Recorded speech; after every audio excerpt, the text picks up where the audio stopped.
വ്യാജ medical PG certificate കേസിൽ വനിതാ ഡോക്ടറുടെ മുൻകൂർ ജാമ്യാപേക്ഷ ഹൈക്കോടതി തള്ളി. അഴിമതി കേസുകളിലെ പ്രതികളോട് ഉദാര സമീപനം പാടില്ല എന്ന് കോടതി. കരുനാഗപ്പള്ളി താലൂക്ക് ആശുപത്രിയിൽ പ്രാക്ടീസ് ചെയ്ത ഡോക്ടറുടെ സർട്ടിഫിക്കറ്റ് വ്യാജമാണെന്ന് കണ്ടെത്തിയിരുന്നു. ഇതിന് പിന്നാലെ നൽകിയ മുൻകൂർ ജാമ്യ ഹർജിയാണ് ജസ്റ്റിസ് A ബദറുദ്ദീൻ തള്ളിയത്. അഹമ്മദ് മുസ്തബ വിവരങ്ങളുമായി. മുസ്തബ, എന്താണ് കോടതി പറയുന്നത്?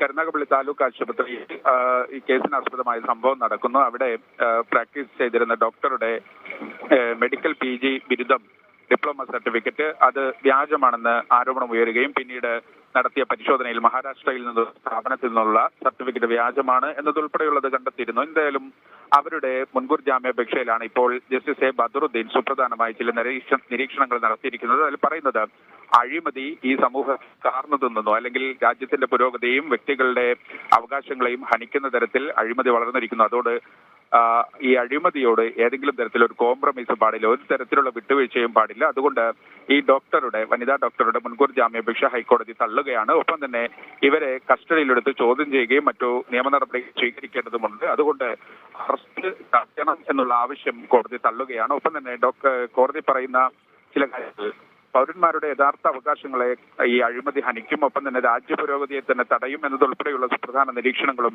കോടതി പറയുന്നുണ്ട്. എന്തായാലും ഈ വിഷയവുമായി ബന്ധപ്പെട്ട് ഇവരുടെ മുൻകൂർ ജാമ്യാപേക്ഷ കോടതി തള്ളുകയും ചെയ്തിരിക്കുന്നു. ഇഷാദ്.